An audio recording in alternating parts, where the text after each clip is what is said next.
Tonight, memories and history were made today as the Raptors celebrated their big win with a citywide victory parade.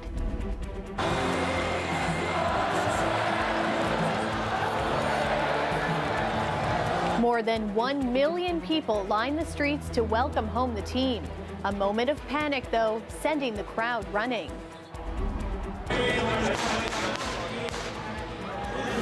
Four people were shot at the party in Nathan Phillips Square. We'll have the latest on the investigation. And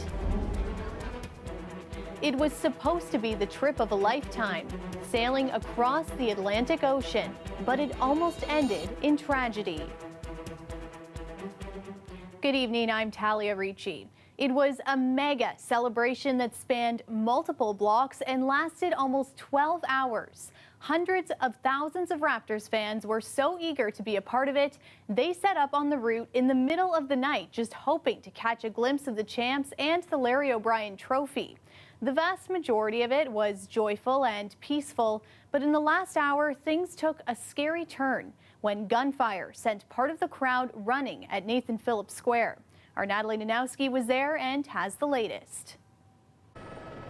The city was a sea of red as Canadians celebrated a huge victory.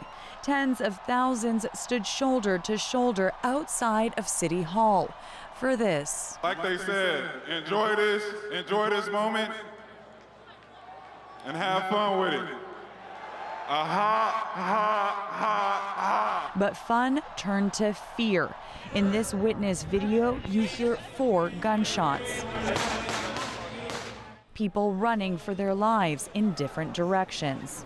Everyone kind of just beeline. Like, there was no time for anyone to process. There was no time for anyone to think. We all kind of just boom. We ran into some office building and they actually kept us in one of their secure rooms.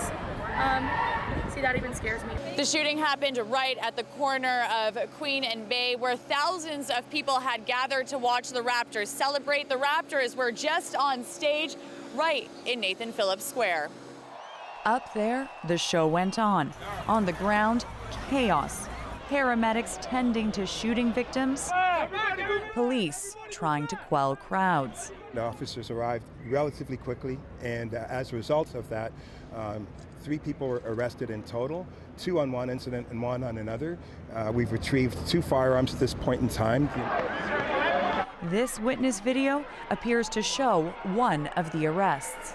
4 people were taken to hospital with gunshot wounds, others injured from being trampled on while trying to flee. The shooting left many upset. It's a big deal for us in the city, so we shouldn't be, involving violence. Toronto's Mayor John Tory echoed that, saying he's disappointed, and he's sure that this is a source of anger for many, that anyone would carry a gun and discharge it. Tory went on to commend the more than 1 million others who attended and celebrated peacefully. All signs of the shooting were quickly cleaned up, yet this moment in history will always have a stain. Natalie Nanowski, CBC News, Toronto. Now, you may have had a bit of a longer commute home tonight, and part of the reason for that was the long wait for the parade to finish. It crawled through city streets much slower than anyone anticipated. But Chris Glover was there and soaked up all of the highlights along the way. Raptor fans from across Canada descend on Toronto's downtown. Toronto deserves this. Let's go, baby. That's so exciting because I've never met them before. Well, I've never seen them in person. They climbed high and higher, hoping to catch a glimpse of their heroes. This is great for the city. This is great for the country. Go Raptors, right? We came from the bottom, now we're here. We're so happy, man. It's the best feeling to be in Toronto right now. The best city. Toronto, we did it. We wanted to win here, and we have, finally. Liban Jabrio left Toronto years ago for Australia, but as the Raptors neared the trophy, he flew home. We can't really put it into words. I've tried to find words in the dictionary to describe this, but I've never felt this unity in our city, man, in our country. Most making it an extra long weekend. It took me 8 hours. I got here late last night, and then I woke up 5 a.m., come chill with the homies. For those who were working today, that basically stopped. And for long periods of time, so did the parade itself. So many people, the streets were clogged and the chants changed. Canada's only NBA team is the first outside the U.S. to ever get this honor, and the party culminated at Nathan Phillips Square.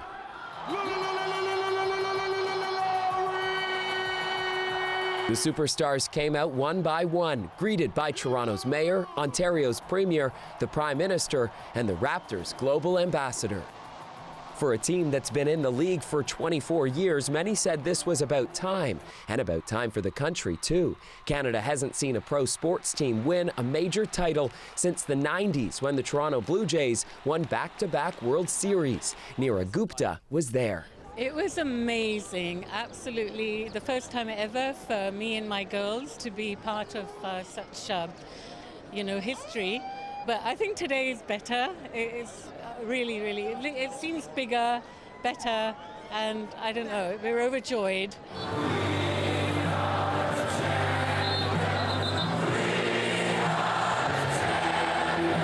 All that anticipation made today's victory celebration all the sweeter. And now so confident, many are looking for a second helping next year. Our Greg Ross broke a reporter rule today, tossing his mic around with some of the Raptors. We'll forgive him, though, because it resulted in a few of our favorite moments, including a CBC mic drop from Champagne Pappy himself. Take a look. We're at the parade, live and direct. It's your boy Norman Powell, number 24, Toronto Raptors, NBA champion, 2019. They know what time it is. John Lee right here. Patting my man John Lee. Teresa right here. We out here. Get the background of the crowd real quick, though. The crowd is crazy. Canada, this one was for y'all, man. We wanted to bring the first championship home in a rightful place, man. We understood the grind. That's my slogan right here. Understand the grind. You know, I might take over for the day. This might be mine. We're not live, so I'm not gonna curse, but it's unbelievable. We got our family, our friends here. We got Future the Prince here. We got Drake back there. We got everybody here. The city's amazing. Look at the turnout, and we ain't even halfway there, and we've been on the boat or the bus for 2 hours. We appreciate y'all. I'm gonna throw the mic to Drake. Here we go.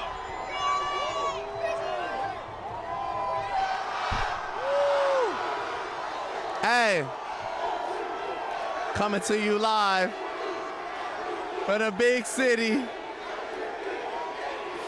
with the greatest in the world, the champions. I don't even know who this is. He got on a nice plaid jacket. We out here. Hey.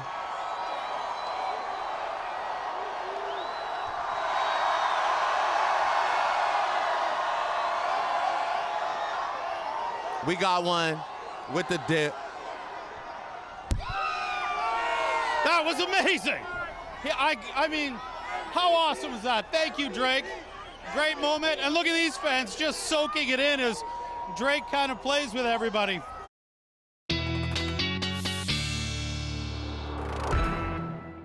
Meteorologist Colette Kennedy joins me now wearing Raptors red. And, you know, after all of those rainy nights these fans have had, it's so nice that today was finally a beautiful day for the parade. Yeah, absolutely gorgeous. It's like it was meant to be, finally. All those wonderful fans who really toughed it out in Jurassic Park. Well, this was your day, meant for you. High pressure in place. That's the reason we've had the nice conditions. We'll have quiet conditions through the overnight hours, too, so not anticipating any active weather. A few clouds, but it's mostly going to be a clear night. And then as we head into Tuesday, we're also going to start off again with quite a bit of sunshine. You can see the system staying here to the south of us. Now, a little bit of instability tries to develop into the afternoon hours, but again, that ridge with sinking air, I really think all we're going to see are a few more clouds as we get into the latter part of the day on Tuesday. So here's how it looks in terms of your temperatures. Overnight tonight, 13 degrees for the overnight low, and then tomorrow afternoon, very close to seasonal for our high, 23 degrees. And like I said, a few more clouds, also those winds coming out of the south, but they should be fairly light. We'll have a look at the rest of the week and when we might really see the rain returning.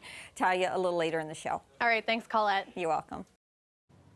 A new report highlights the concerns of over 1,200 school principals in the public sector. 3 months after the Ford government announced it was reforming the education system and cutting thousands of jobs, the People for Education report flags that educators worry about their students' future.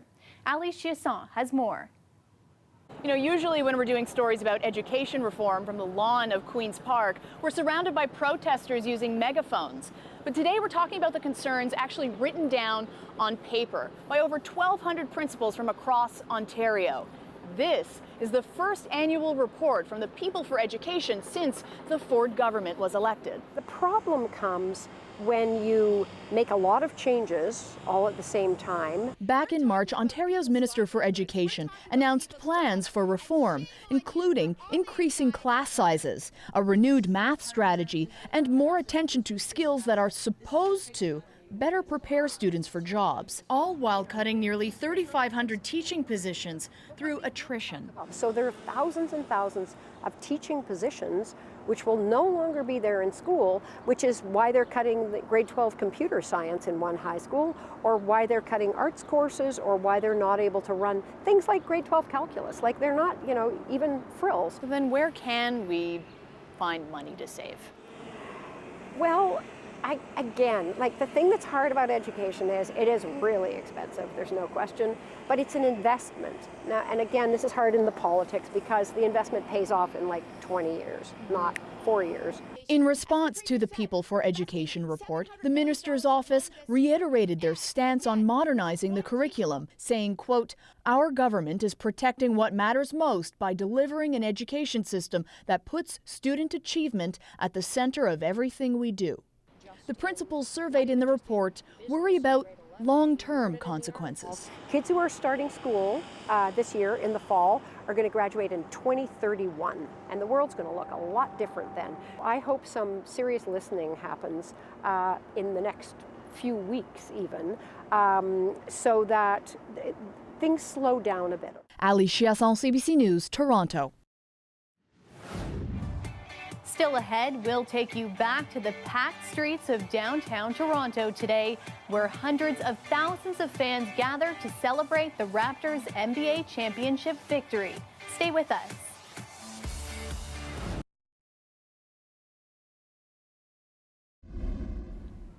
It was a day full of celebrations across the city as the Toronto Raptors victory parade wound through city streets.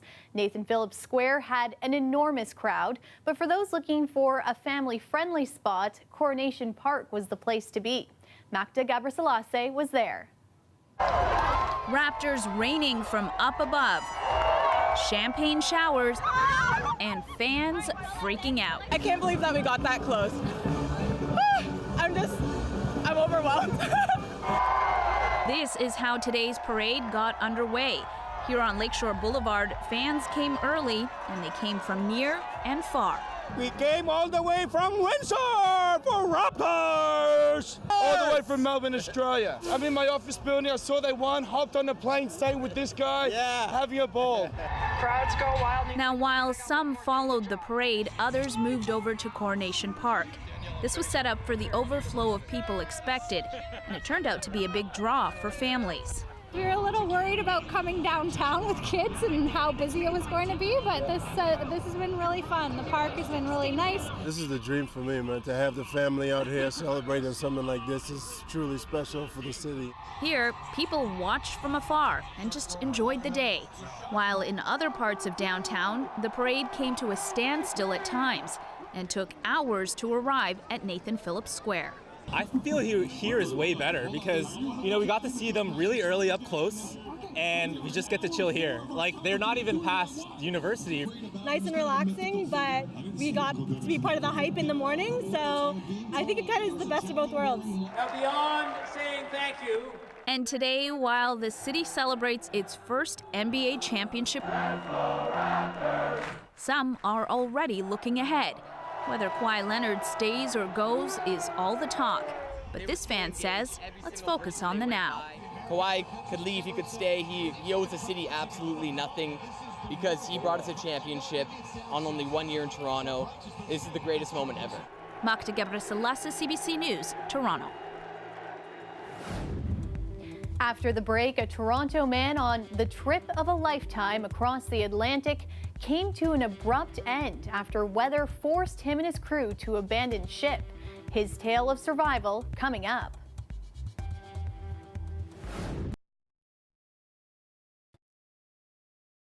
The weather update is brought to you by Train Extreme Conditions Testing. It's hard to stop a train, really hard. Train, the most reliable heating and cooling brand.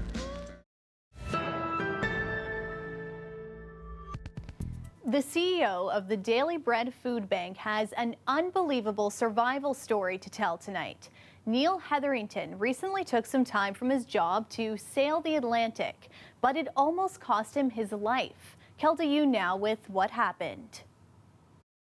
It was a voyage years in the making. On June 5th, Neil Hetherington, CEO of the Daily Bread Food Bank, and 3 others set sail from Nova Scotia on the Boundless, a 38-foot cutter, with the aim of reaching the south coast of Portugal a month later. But last week, the unexpected. We were sailing along with strong winds. A wave hit the boat in a fashion that snapped our rudder.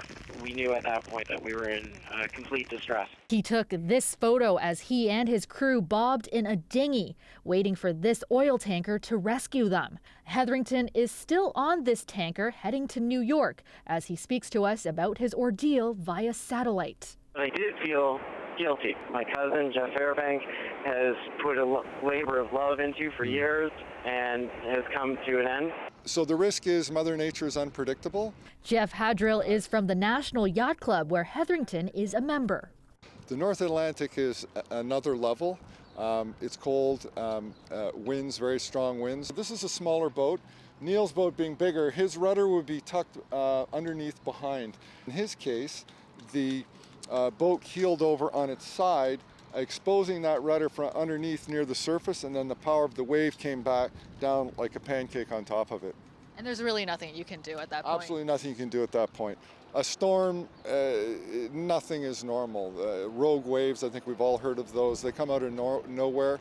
Hetherington and his crew lost everything at sea, but thankfully no one was injured. All lives were saved and everyone's well. I know they're concerned about no passports or what have you. Your life is priceless. The tanker Hetherington is traveling on still has hundreds of kilometers to go before reaching New York. Kelda Yoon, CBC News, Toronto.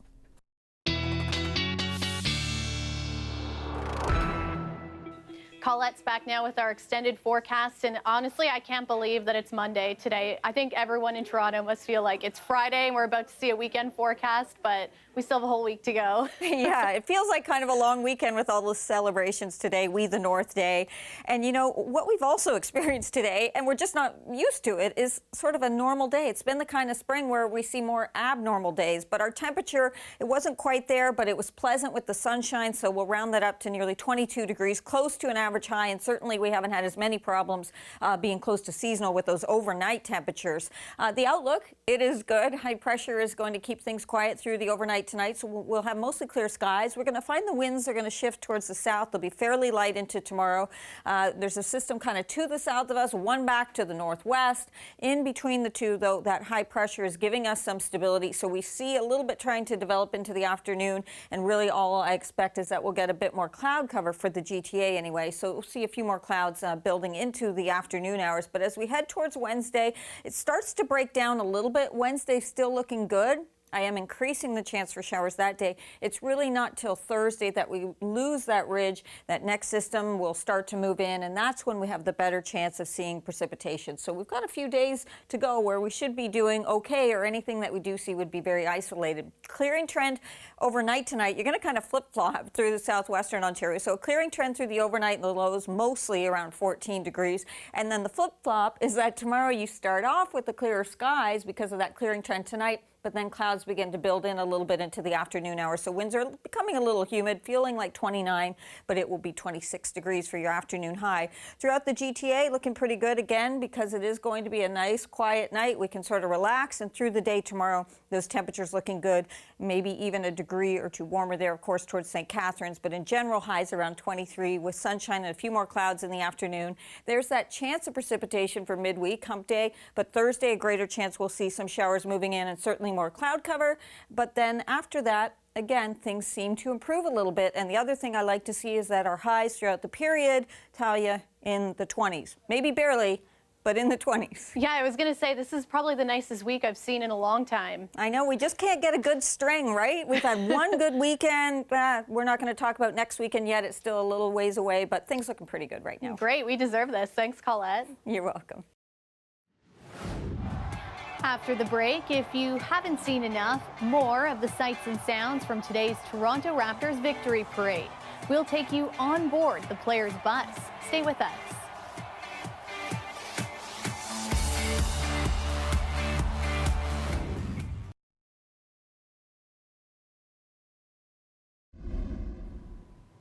Before we go, one final look at the Raptors victory parade.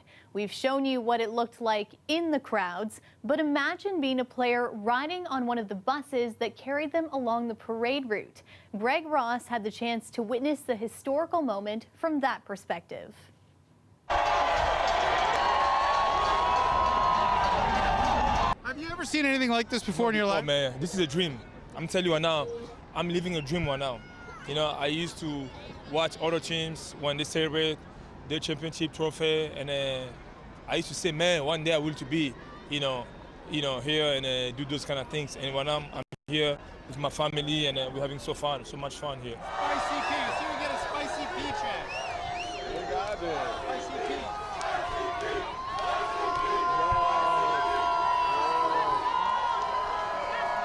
Do you think this will help re-sign Kawhi? Hopefully it does. They gotta cheer more though. They gotta get louder. Are you having conversations with Kawhi behind the scenes saying, come on, re-sign? I don't know, but you know what I mean? Like, You want him back though? I want him back for sure, but at the end of the day, I gotta let him make his decision himself, you know? What do you think of this? There's no words for it, man. So we try to show as much love as we can back to our fans. There's no way we can duplicate or even match what they've done for us throughout the season in our arena and throughout the country, all the support they've showed us. But we have a lot of fun and try and show them as much love as we can here today. I mean, you've won a championship. Have you ever seen anything like this? I have not. I mean, close, but I have not seen anything quite like this. You love this city. Yeah, I love this city. This is my city. It's my home now. You know what I'm saying? Because I got friends now. They're like family now. And you see how people love us here. So, of course, you always want to go somewhere where people love you. You know, people care about you. And those people who are here, they come here to support us because they love us.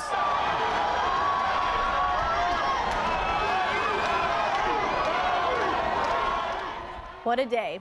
That's our show for you tonight. Thanks for watching. You can stay caught up on news anytime on our website, cbcnews.ca. Good night.